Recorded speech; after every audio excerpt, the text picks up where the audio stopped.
afternoon, everyone. I'm so delighted to be here with all of you for our first Lunch and Learn, I believe, of 2026. I'm Sarah Curitan. I'm the Executive Director of the New Jersey Historical Commission. And this is a big year. 2026 is, of course, the 250th anniversary of the founding of the nation. And as many of you know, we've been getting ready for this time for a number of years now and offering a wide variety of programs. So if you haven't checked out what we have on deck for the 250th, please visit revnj.org, where we have a calendar of events. We have details on all of the different programs we have and much, much more.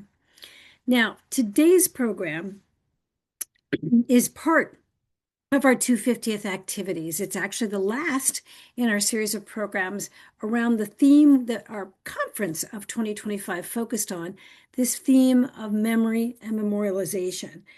It is one at the heart of what we as historians do, and it certainly is a central concept and inquiry for this 250th anniversary activities. So I know that you all are excited to hear from our terrific speaker. I am myself. So let's get started, and let me turn the program over to Rachel Timke, who is the New Jersey Historical Commission's Programs and Communications Manager. So Rachel, take it away.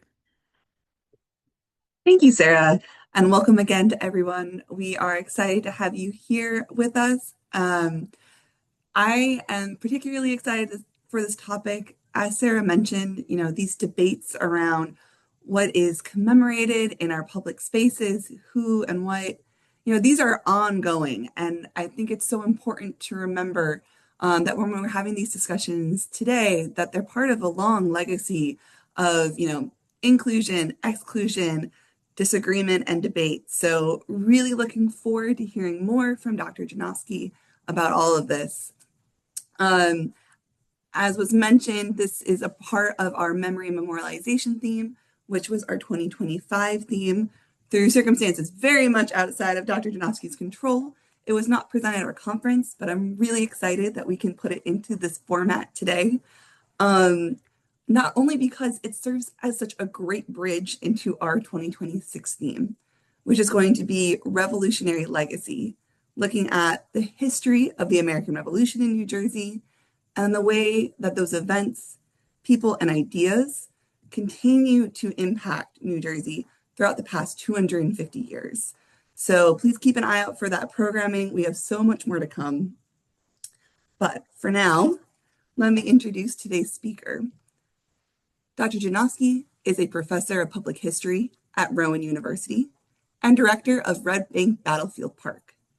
She earned her PhD in Early American and Public History from Temple University and is a postdoctoral fellow at the University of Pennsylvania's McNeil Center for Early American Studies.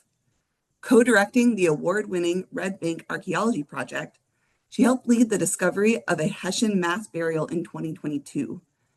A public historian for over 25 years, she specializes in community-engaged interpretation, material culture, and accessible storytelling. Dr. Janofsky, I'll hand it over to you. Thank you so much, Rachel and Sarah, and to everybody at the Commission for this opportunity to share this research with you all today. First and foremost, I owe everyone an apology who traveled to the conference in October intending to see my presentation on this subject. My gallbladder had an ulterior motive that day, and so unfortunately, I was really out of commission and was physically unable to be there. So my apologies, and I'm thrilled that we actually get to have this conversation today. I thought before we dive into the presentation, though, I would talk a little bit about the origin story of this project, where it came from.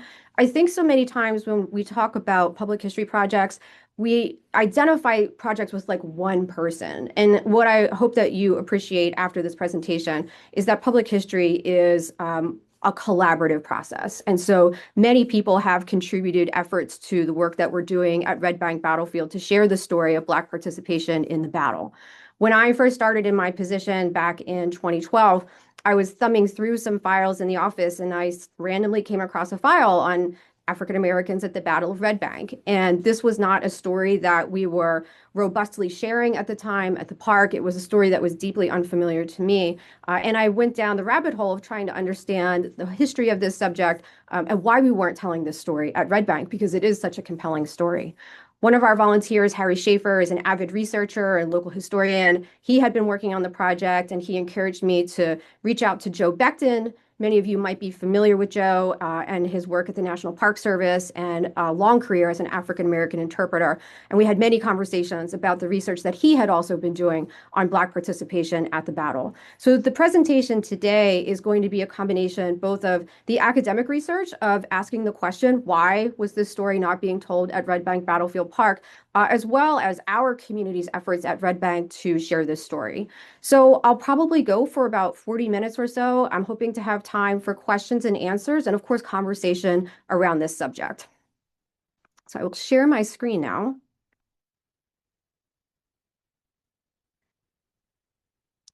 Okay, so first and foremost, before we get into the conversation, I think it's important that we acknowledge that Red Bank Battlefield Park today, it has been the site, the long-term, has been a site of long-term occupation by Indigenous peoples. So we typically associate occupation of the site with the 1748 James and Ann Whittle home, but it's important to recognize that for thousands of years prior to European settlement in the area, it is a site of Indigenous occupation. I'm sure many of you are very familiar with Red Bank Battlefield Park, but with these things, you never know where people are coming from and what their degree of knowledge is about the topic. And so I would like to just offer a quick overview of who we are, what we do, and to introduce the park if you're unfamiliar with it. So Red Bank Battlefield Park is a 44-acre park. We're located in Gloucester County, New Jersey, in South Jersey. We are maintained by Gloucester County's Department of Parks and Recreation. We are a part of the Gloucester County Park System.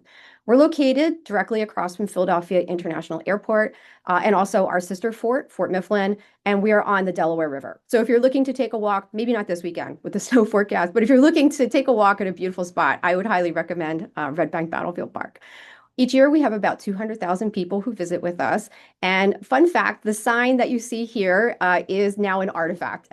We have a new electronic sign at the park. And as a historian, I have mixed feelings about it. It helps us get the word out about our programs, but I'm pretty attached to the sign that you see on the screen. So in terms of park usage, we're not dissimilar from a place like Valley Forge that has both a combination of recreation as well as history interpretation. Red Bank has recreational trails. Of course, we have the remains of Fort Mercer. And of course, we have the 1748 James and Ann Whittle House, which is open for tours from April through October. The park is open year-round. So we're not going to refight the Battle of Red Bank today, but I always like to give a little bit of background for folks who might not be very familiar with the battle. So we're going to start with Fort Mercer at Red Bank and the Philadelphia Campaign of 1777. So in the fall of 1777, in September, the British occupied Philadelphia. And when the British occupied Philadelphia, the general sentiment was that they had captured the rebel capital and that the revolution would be over, the rebellion would be over. But the American Patriot Forces obviously had other conceptions of what a victory looks like. And they really entrenched themselves in defending the river. The British in Philadelphia need to get supplies into the city. Winter is coming. They're not well supplied. The way that they can get stuff into the city is obviously through the Delaware River. Three forts, I should say, Fort Billingsport to the south of Red Bank, obviously with Fort Mercer, and Fort Mifflin are the river fortifications that are going to be defending access to the river. Below Fort Mifflin and Fort Mercer, if you can see here where my cursor is, you can see this line of British ships and this sort of like X marks along the river here. These are the underwater river obstructions known as chevaux de frise that were keeping the British from accessing the city of Philadelphia. And so in terms of what is happening physically at this site, Fort Mercer is built with the raw material that the Whittle families had on their 400-acre plantation. James and Ann Whittle built their house in 1748. They're wildly successful entrepreneurs. They have a shad fishery, they have a lumber yard, they have fruit orchards. All of that material becomes incredibly useful to the Patriot forces who seize a portion of the property just north of the south that you see here to construct Fort Mercer. So construction starts in the spring of 1777. In October of 1777, the fort isn't necessarily complete, and it's getting ready, anticipating an attack from British forces.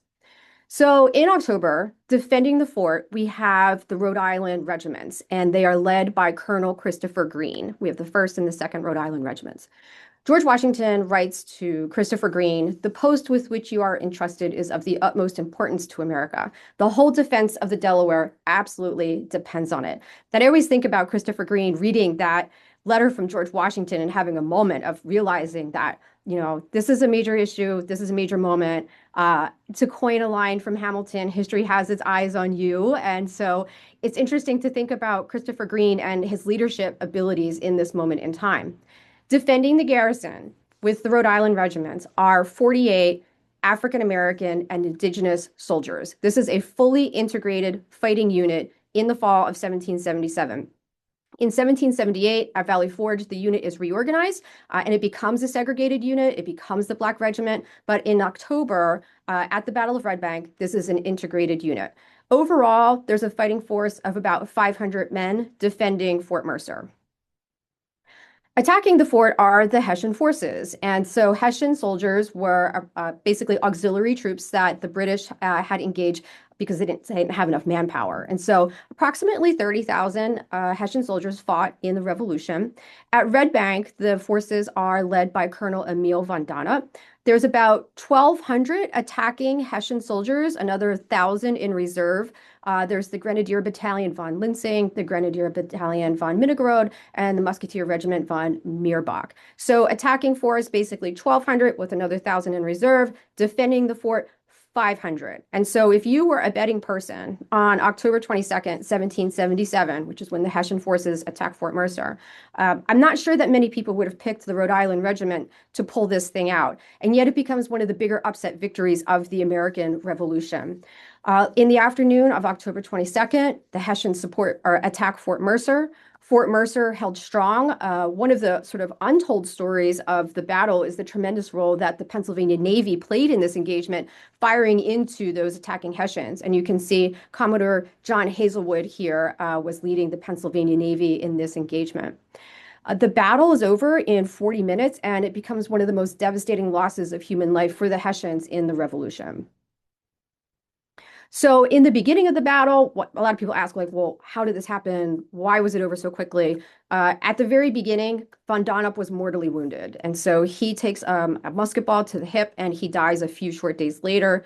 3 out of the 4 officers who were commanding attacking battalions were killed or wounded. And Hessian casualties are variously reported to be approximately 300 men, about 17% of their attacking force. And so to move forward in time, how do we remember the Battle of Red Bank? And so this is a subject that I talk about a lot with my students in our classrooms. I think when we go past monuments, so many times they're just ubiquitous. They're just there, and we just sort of blindly walk past them. But monuments play an important role in shaping public memory. So how can we decipher monuments and landscapes and public memory? How can we decode that? Monuments tell stories. Monuments hold memory, and I think most importantly for this conversation today, monuments shape memory. And if we take a look at some of the academic literature around memory and the Revolution, I thought this was a particularly useful book in understanding the role that memory plays. What aspects of the past ought to be celebrated and whose memory mattered? And forgetting becomes just as essential as remembering. Also important to understand that when we talk about memory work, that is not just the realm of historians who work in this space. Particularly helpful to look at the work at anthropologists and archaeologists like Paul Shackle, who has written extensively about this. Subordinated groups who were successfully erased from the official memory struggled to be represented on the landscape and to become part of the official memory. And so let's talk a bit about the Battle of Red Bank, memory and erasure. And we'll start off the conversation by talking about these 2 gentlemen that you see here. James Forten, African-American, abolitionist, leading Philadelphia citizen, veteran of the American Revolution, and William Lloyd Garrison, a prominent abolitionist who was editor of The Liberator. So James Horton writes to William Lloyd Garrison in 1831 that he shares his memory of, as he says, the New England regiments, meaning the Rhode Island regiments, passed through Philadelphia, and he notes them as brave men as ever thought. And the painting that you see on the screen here, this is Don Troiani's painting at the Museum of the American Revolution. And here is James Horton here observing this Rhode Island regiment coming through Philadelphia. Fortin wrote about the overwhelming victory of Colonel Christopher Greene at the Battle of Red Bank, but of Black participation in the battle, he sadly concluded all of this appears to be forgotten now. Interestingly, Isaac Mickle, who was an antiquarian, a local historian, wrote reminiscences of Old Gloucester in 1845. And he argues for Black participation in the battle. His source for this information is a, quote, respected friend who was in the fort the day following the battle. And Mickle argues of the men under Colonel Greene in this action, many were Blacks and mulattoes. And I find this next sentence to be particularly intriguing. He concludes that his friend cannot be mistaken as to the point, suggesting that there's already disagreement in the 1840s about who was there and who participated in that battle. And let's talk now about the mobilization of memory. And so William Cooper Nell, really fascinating individual, prominent Black abolitionist who moved in the same circles as Harriet Beecher Stowe and Wendell Phillips. He got his start writing for William Garrison and the Liberator, and he was a relentless advocate for school desegregation. And he writes in 1855, The Colored Patriots of the American Revolution. He wrote that public memory of Black participation at the Battle of Red Bank was failing. And he writes, yet who now hears them spoken of in connection with it? And so into this space, William Cooper now, and I think it's interesting that these Black abolitionist authors who are documenting Black participation in the American Revolution, they should really be considered as the first Black public historians. You know, they're the ones documenting the history. They're the ones getting it out into consumers' hands, into readers' hands, and it generates interest in tourism at Red Bank. So in the 19th century, many Revolutionary War battlefields become tourist destinations. And this is an image that you see on the screen. This was a massive hotel that used to be located within 2 miles of Red Bank. And here's the battlefield back here. People are flocking to American Revolutionary War battlefields as the revolutionary generation is dying off. So they're generating memory, right? They're assigning meaning to these places.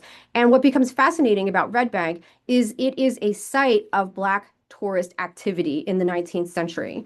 Mother Bethel Church in Philadelphia organizes trips to Red Bank Battlefield. Specifically in 1861, they visit Red Bank to celebrate Emancipation Day, which is the day Great Britain ended slavery in the British Islands.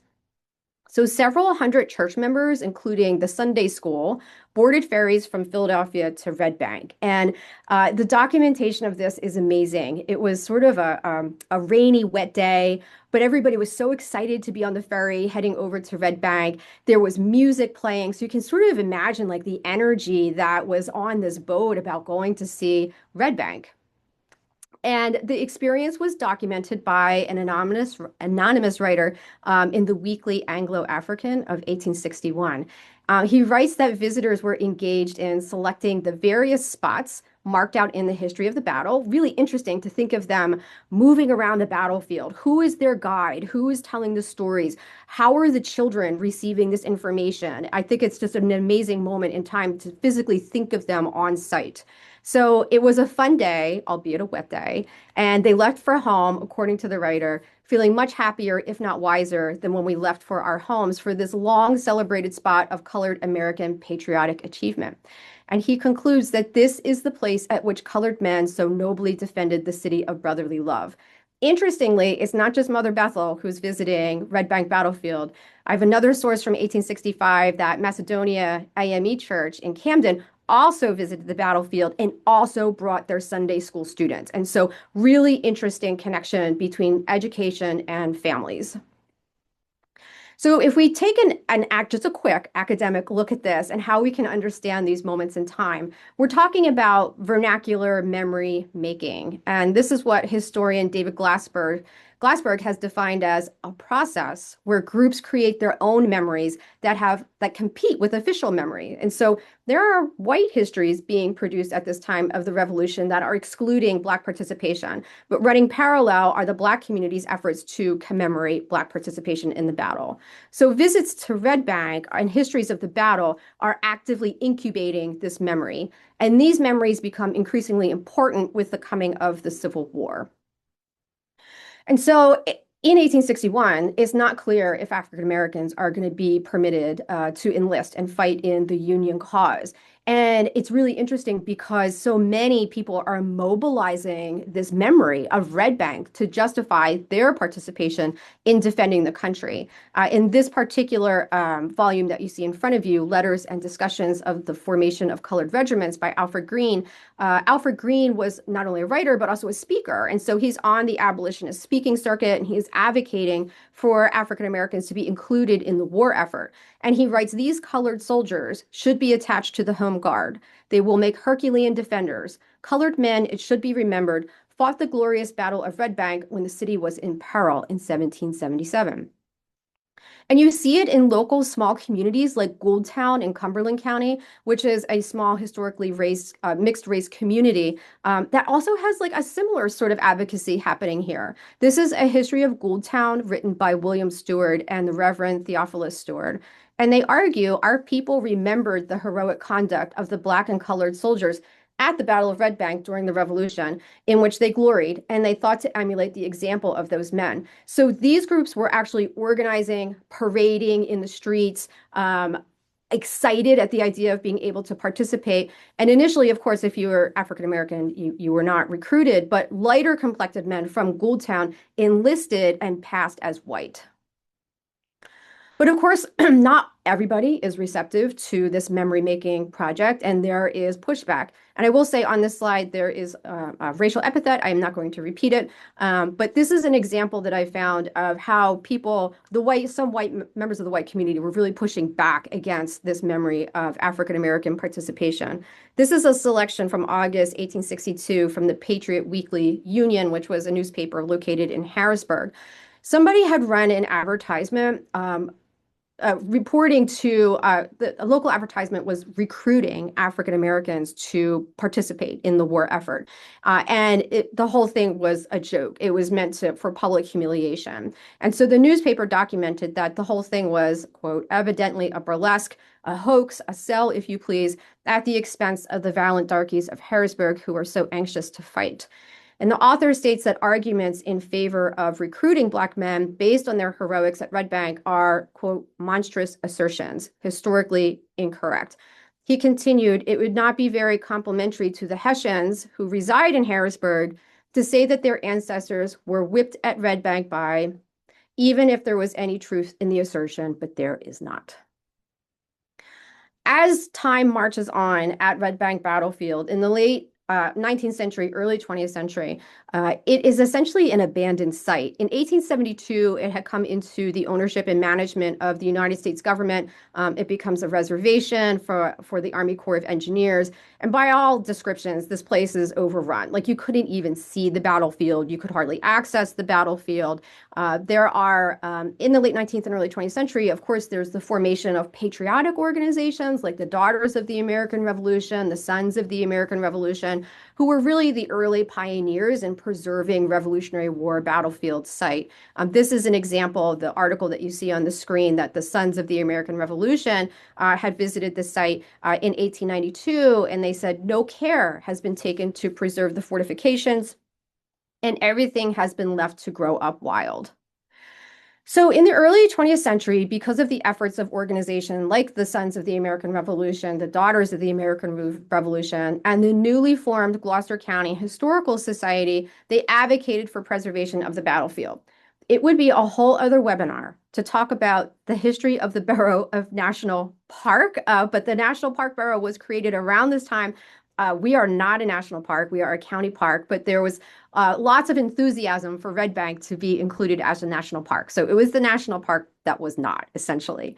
But in the early 20th century, the state of New Jersey gifted Gloucester County 20 acres, including the battlefield and the Whitehall House, for the creation of a county park under the management of Gloucester County's Department of Parks and Recreation. And fun fact, Gloucester County's Department of Parks and Recreation is the second oldest Parks and Rec department in the state of New Jersey. Anchoring the creation of the park is a new monument. And so everybody is so excited to discuss this brand new monument that's going to be going in at Red Bank Battlefield. And in this conversation, Eugene Gregory, an African-American attorney, writes an opinion piece in the New Jersey City News advocating for inclusion of African Americans in this conversation, in this memory of the Battle of Red Bank. And his article is called Our Debt to the Negroes. And in it, he writes, important as this battle was to the American cause, inspiring as it is for the bravery displayed, it is significant also in another aspect. Side by side with the white soldiers, meriting equally with them the glory of the defense were many Negroes. He references the key role Colonel Christopher Green played, referring to him as the Robert Gould Shaw of the Revolution. So I don't know if there's any Glory fans on the call, but obviously Robert Gould Shaw was significant, in the leadership of African American troops in the Civil War, and I found that to be a really fun reference. So in continuing down the research road, I had this article. I was curious to see if there was anything in the governor's papers at the New Jersey State Archives. And so the Stokes papers at Trenton actually do have a file for documenting the creation of Revolutionary War monuments, including the one at Red Bank. So I was thrilled to find that in addition to Eugene Gregory writing a newspaper article, he actually wrote to the governor of New Jersey, Edward Stokes, to make sure that he was aware of the history of Black participation in the monument. And he writes, Dear Sir, as it has been announced in the papers that you will speak at the dedication of the Red Bank Battle Monument, lest the fact that Negro soldiers fought in the battle escape your attention, I take the liberty to send you the enclosed extracts from authorities prepared by me. And what Eugene Gregory did, this is the full document that you can see here, he actually sends a clipping of his article to the governor's office, which I find fascinating. I think Eugene Gregory is a really, really interesting individual. In the governor's papers, it's referred to committee, and then that seems to be the last of it that's ever heard. In June of 1906, there is tremendous fanfare for the new monument that is to be dedicated at Red Bank Battlefield Park. There were thousands and thousands and thousands of people who turned out for this. Basically, the city of Woodbury shuts down, the Borough of National Park shuts down. There's a line of pedestrians making their way into the park. Dignitaries, the governor of Rhode Island, the governor of New Jersey, the governor of Pennsylvania are there. The governor has remarks about the history of the battle. There is no mention of African American participation in that battle. In fact, this is the monument today. There are placards around the base of it. And what I find ironic is that there is a placard to Colonel von Donop, who dies at the battle. So America's enemy got a spot on this monument, but even a mention of Black participation in the battle does not happen. In 1912, an article appears in the Pittsburgh Courier, Tribute to Brave Colored Soldiers, some near-forgotten heroes who led in the furious Battle of Red Bank. And he writes, the details of the story of this engagement will not be found in the school histories of today, and concludes that no monumental piles distinguish their dreamless beds. Not an inch on the page of history has been appropriated to their memory. So the 1906 monument was an opportunity to address a historical wrong, but instead with the monument's dedication, Black participation in the battle had been erased from the historical landscape. As the 20th century progresses, Red Bank Battlefield becomes a site of commemoration. It is obviously a patriotic site. In 1927, for the sesquicentennial, there's a tremendous celebration, and what you're seeing here is a line of cars. This is Red Bank Battlefield Park. Sparse, no trees, really. It's pretty interesting to see how much the park has changed. Here's the line of traffic heading into the park for the 1927 celebration, and this is, again, going to be a major sort of moment in the park's history. And because it is a major moment in the park's history, Gloucester County commissioners turned to Frank Stewart to write the official history of the Battle of Red Bank. Frank Stewart is a really interesting and problematic individual. Frank Stewart is a tremendous local historian, antiquarian. His papers are located here at Rowan University, and they are exceptionally helpful for anybody doing research on the area. Interestingly, he got his start as an electronics salesman, and he's sort of one of the pioneers of the early metal detectors. And so Stewart actually excavated a number of the cannons that you currently see on display at Red Bank. He has a local article in the Woodbury newspaper. And so he's basically Mr. Gloucester County, right? Like if you want to know anything about the history of Gloucester County, you go to Frank Stewart. So he is commissioned to write the official book on the Battle of Red Bank, the history of Red Bank with events prior and subsequent 1927. And in it, Stewart addressed the question of Black participation at the battle. He argues that the quote unquote swarthy complexion of the French participants gave origin to the report that there were some Negroes under Colonel Greene who fought in the engagement. And I will say those are some pretty tremendous mental gymnastics there. I don't know about any swarthy complected Frenchmen at the Battle of Red Bank. The publication, as I said, had been commissioned by Gloucester County freeholders, commissioners, the group that was charged with park interpretation. This is their stewardship of the park. And for almost a century, this was the story that was told at Red Bank, that there were no Black participants, that they were swarthy, complected Frenchmen. I will add that this book was distributed to classrooms across Gloucester County. And so when you think about the creation of memory as sort of like a parallel example, thinking about the lost cause mythology and the Civil War, how did the South incubate their memory of the war, which is incorrect? And a lot of it was through efforts by the Daughters of the Confederacy, creating history textbooks that were disseminated to children in the classroom. And that's why memory is really sticky and tough. You know, it's tough to push back against something that you've been taught for generation after generation.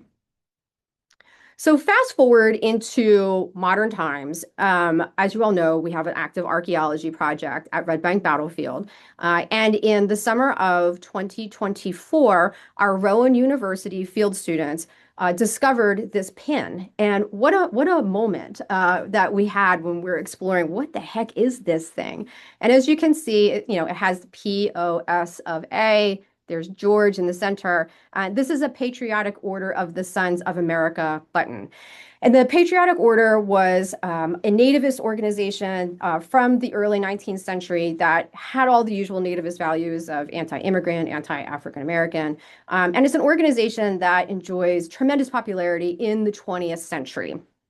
And so we know that the Patriotic Order actually had a chapter located not far from Red Bank Battlefield. So this is 4th and Columbia in the Borough of National Park, and over here is Red Bank Battlefield. And so there's a chapter, it is active. It's a whole other story trying to access their archives that I'm happy to talk about later in the conversation. But they are active at Red Bank Battlefield. We know that because in 1927, this is a newspaper clipping of what the parades and the activities were like for this celebration. And you can see here that there's a whole order of the parade. And at the end, the Patriotic and Fraternal Division, the Patriotic Order of the Sons of America would have been a part of this parade. Important to understand that sort of parallel at the same time, if we physically get outside of Red Bank Battlefield Park and take a look at what's going on in the broader community, not only were fraternal organizations active in the area, but it's worth noting that the Ku Klux Klan was also active. And this is a newspaper article from a little bit earlier in 1921 that the KKK was actively recruiting in Woodbury. I'll say Woodbury is only a few short miles from Red Bank Battlefield Park. So when you have this type of activity, you have fraternal organizations that are anti-immigrant, anti-African American, parading in Red Bank Battlefield Park. What it contributes to is the creation essentially of a white nationalist landscape. And it was very clear who this park was for and who this park was not. And I want to sort of transition to our work at Red Bank. And this is a team effort. Once again, important to emphasize on the work that we've been doing to fix this historical wrong. And part of it is just the march of history. Part of this is just about the historiographical trends and the work that historians have been doing to contribute to a body of literature that recognizes Black participation in the American Revolution. And this is not obviously a complete bibliography of what you see on your screen, but these authors have contributed significantly to our understanding of Black participation, not only at the Battle of Red Bank, but throughout the Revolutionary War. And so, of course, To be a public historian, you have to be a good historian. You have to do your research. You have to have your primary sources. You have to have your secondary sources. And so the project begins, of course, with a survey of the literature. One of the things that we noticed was that there was still pushback in the historical community about this story of Black participation. So, for example, Jeff Dorwart, who's a very noted New Jersey historian, wrote as recently in the Sojournal Journal, that's a tough one to say, of Stockton University in 2018, accounts made long after the battle of African Americans defending Red Bank remain a part of tradition and folklore, not history.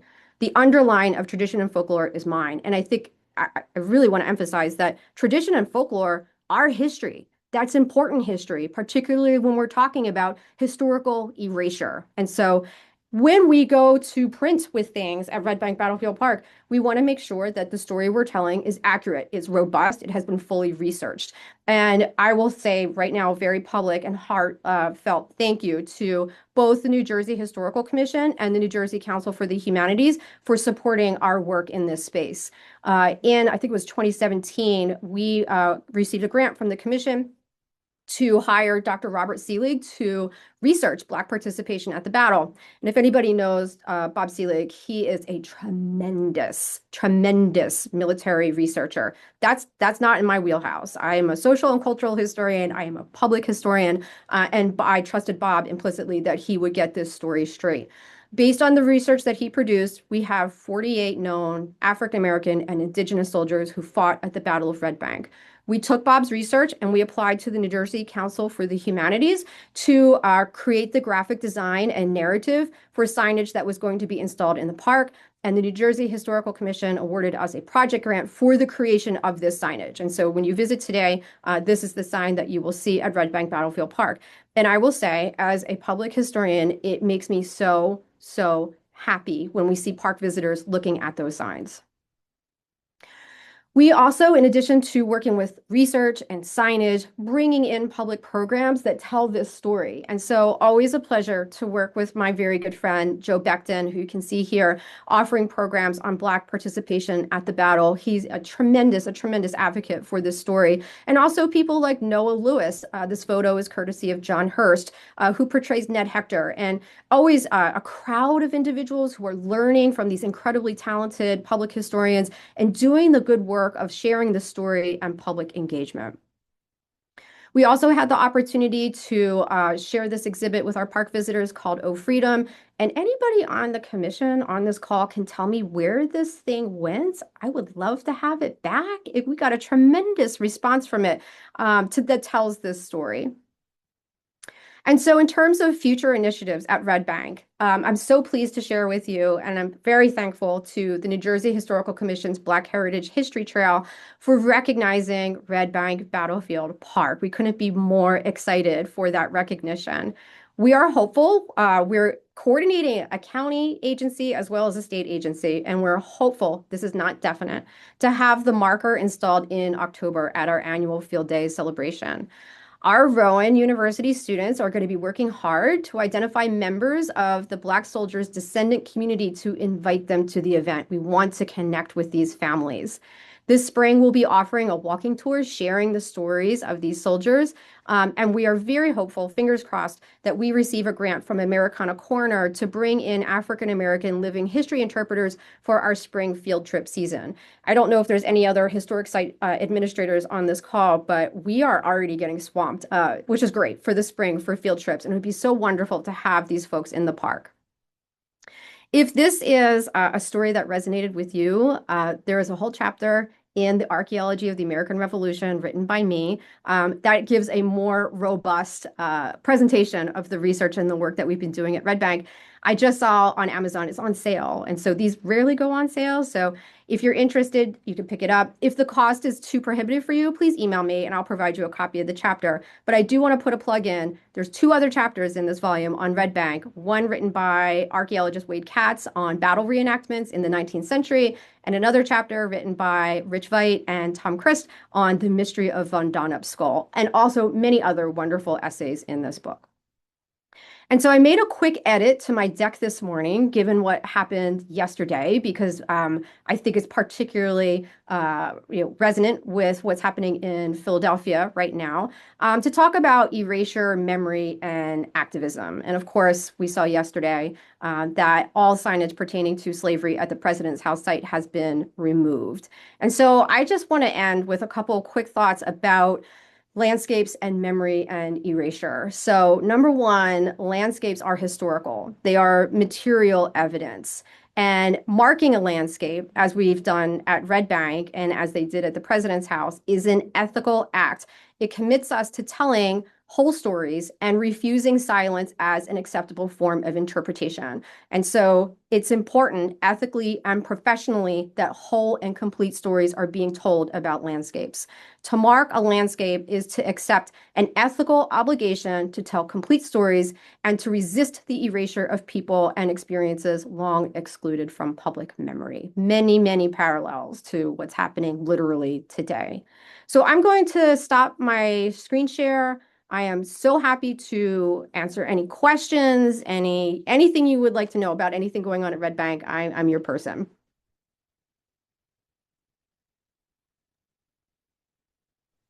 Thank you so much. A fascinating presentation, and as you mentioned, very poignant for today. As you were going through, it really, to me, I felt highlighted the importance of continuing to revisit our past.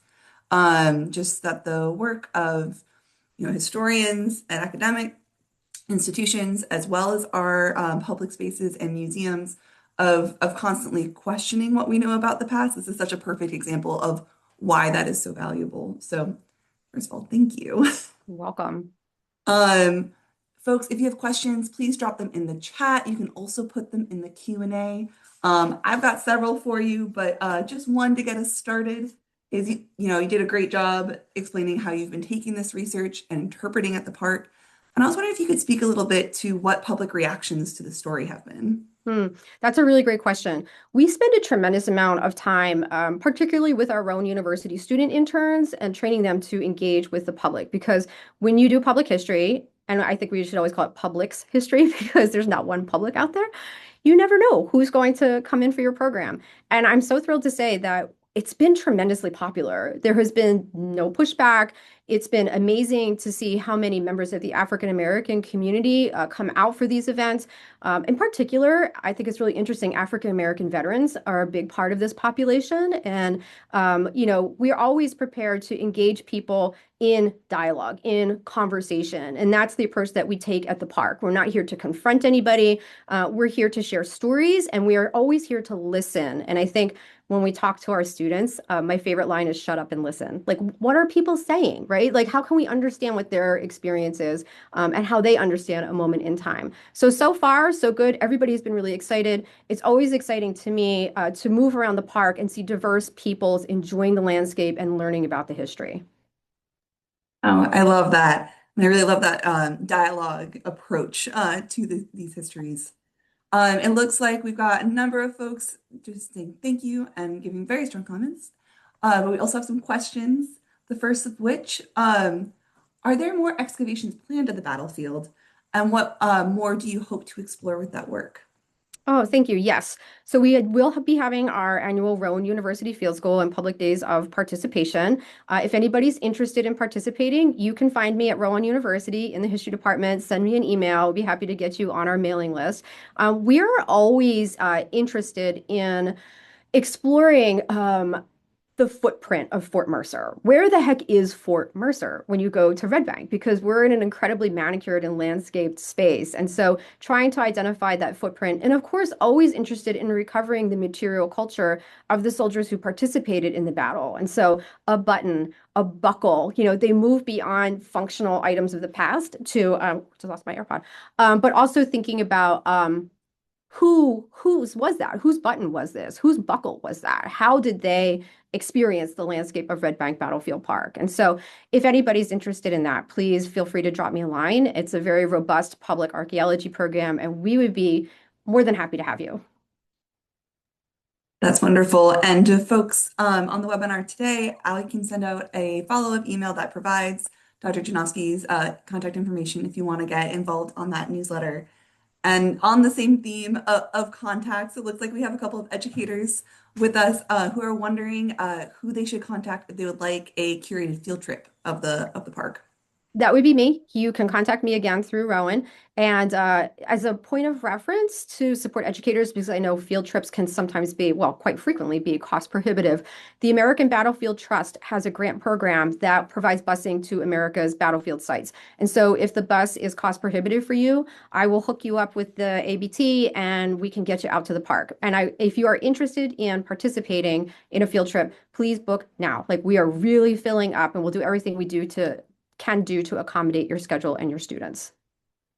Um, that's wonderful, especially about the busing information. When you say that you're filling up, are you talking about for the 2026-2027 academic Yes. year? Okay, Yeah. Yeah. perfect. I imagine this spring is probably too late. Well, no, actually, no. I should clarify that. This spring, we're good. So for like April, May, June 2026, we are accepting applications for the field trips. Perfect. All right. Um, I got some more questions coming in. Could you share more about what you learned about the field trips taken to the monument site, both by Mother Bethel and Macedonia AME churches in 1861 and 1865, respectively? Sure. You know, as frequently when you do historical research, you always want more. You know, you want more detail in these newspaper articles, you want more information. And so I'm continuing to research this because the Mother Bethel experience in particular, I think is really interesting because in Philadelphia, members of the African American community would publicly celebrate Emancipation Day, but frequently, as you can imagine, these public displays of celebration turned violent. Nativist organizations and mobs attacking them. And I don't have any documentation to support this, but I wonder if they went to Red Bank to just get away from that, to get away and almost have like a safe space on the battlefield where they could explore that history. Same thing with Macedonia. I don't have a lot of other information about that. I would love to know more about that experience, but I think this is where, it's important to use our imagination a little bit. And as I was saying in the presentation, think about how they moved across that landscape. Think about a conversation between parents and their children telling this story. I've done public programs, and I most recently I had one, and an African American man from Lawrence came up to me and he said, "Well, my family knew that. They told this story to us all the time." And that's why the oral tradition is so important, right? Like that's why we cannot dismiss oral traditions and folklore because they are legitimate sources of historical information. So I am still hot on the trail of this. I've not let go of this research thread. So if there's more, I will happily publish that if I find more. And I think that really highlights how fruitful this topic is and how many different branches of research you could take with it. That was one of the questions that I was going to ask is, when we're doing research into populations who are underrepresented in our like traditional primary source records, what ways do you approach finding out about those stories? Well, everything is changing now in this digital age. That is for sure. When I did my doctoral dissertation, I sound like an old fuddy-duddy, but we used a card catalog and we physically went to the archives and we, thumbed through what was there. And now with all these digital resources and projects, in the digital humanities space that are making African American newspapers available, which is where I found that source from Mother Bethel and from Macedonia, using those new digital tools to find this.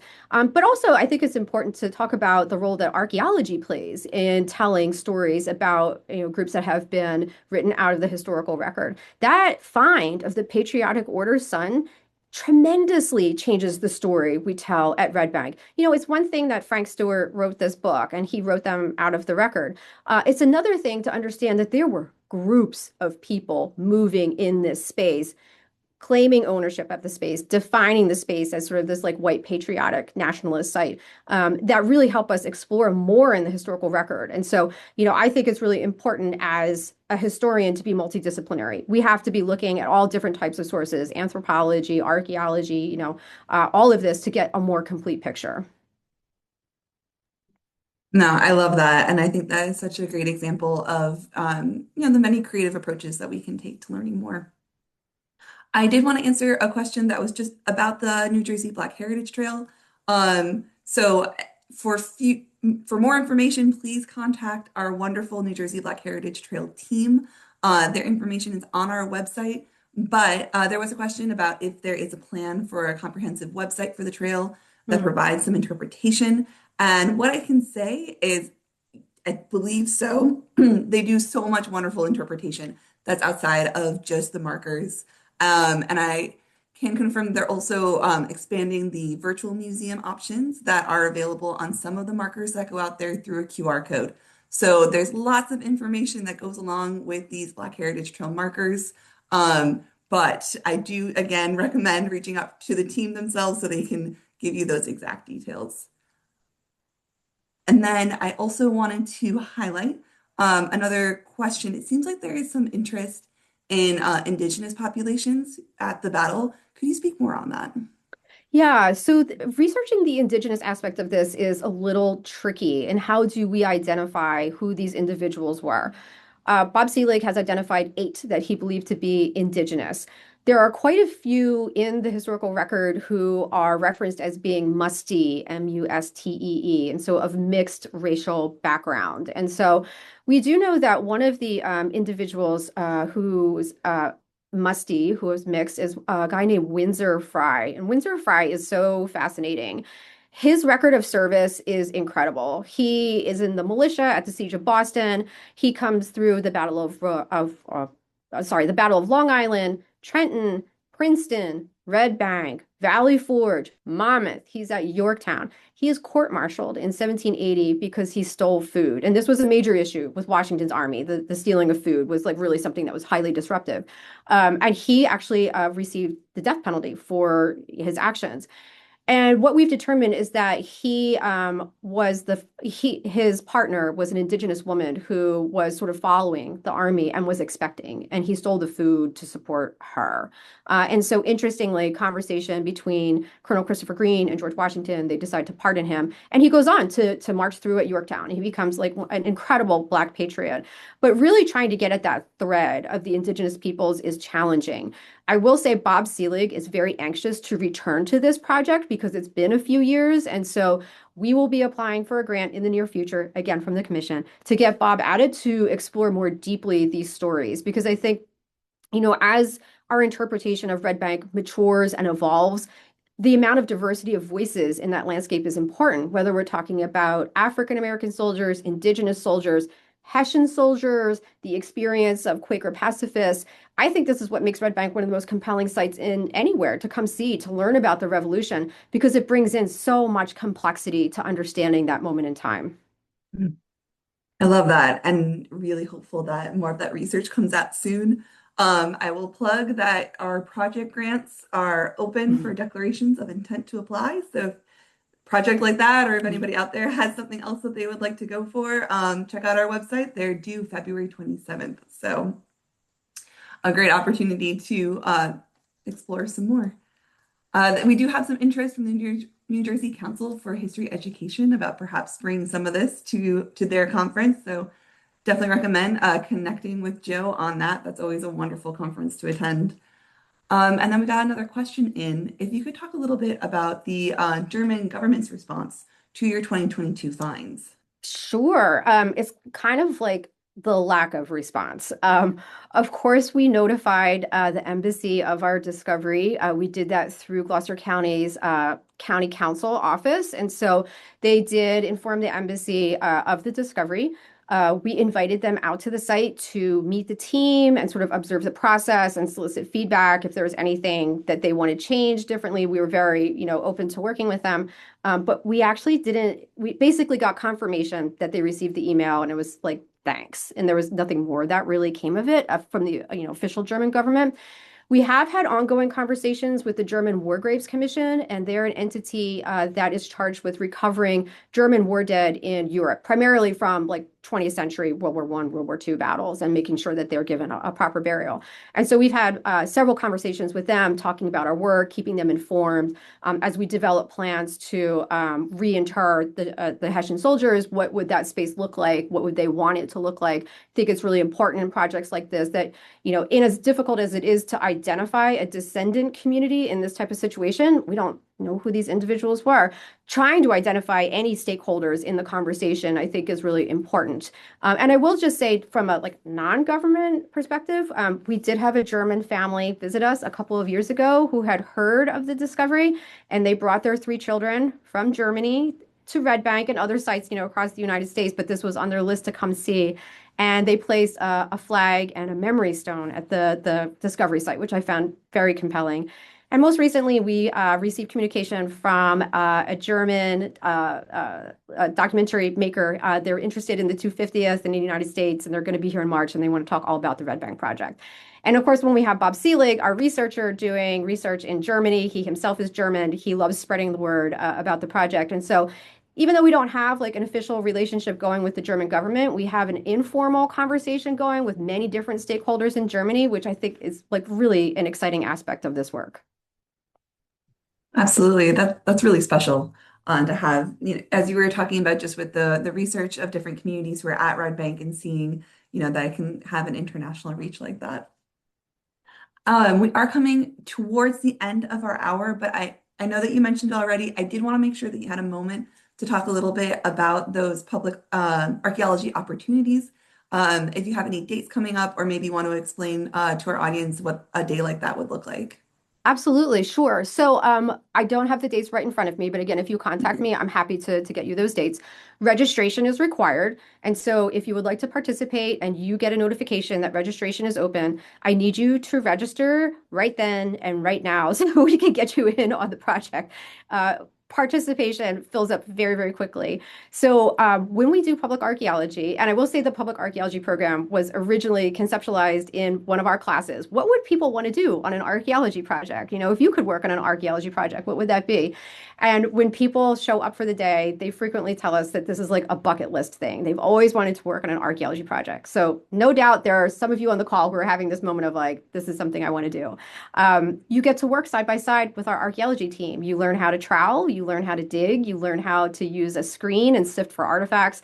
You learn how to determine what's an artifact and what's a rock, which is, we get a lot of rocks. So washing artifacts, processing artifacts, you're an integral part of the archaeology team. I do not have a budget to hire a full archaeology team to be out there, but we do have professional archaeologists on site, including people like Wade Katz, Rich Veit, supervising all the volunteers, making sure everybody's, doing what they're supposed to be doing and getting an education. And I think that's really the best thing about the archaeology project, are the conversations that happen over a screen, over identifying artifacts. And you will most certainly make a new friend when you do public archaeology. And it really contributes meaningful work to us. Archaeology is not just an exercise in digging, it's an exercise in interpreting and preserving. And so in as much as you're going to be digging and sifting, we're always talking about how significant this work is to helping us interpret that landscape and preserve that landscape. I haven't done one yet, but I'm so excited to get in there. And as I said, I'll send out that contact information to everybody so they can get in touch with you. Thank you so much again for this wonderful presentation. Thank you to everyone for joining us today. We hope that you enjoyed, and we look forward to seeing you at our next Lunch and Learn.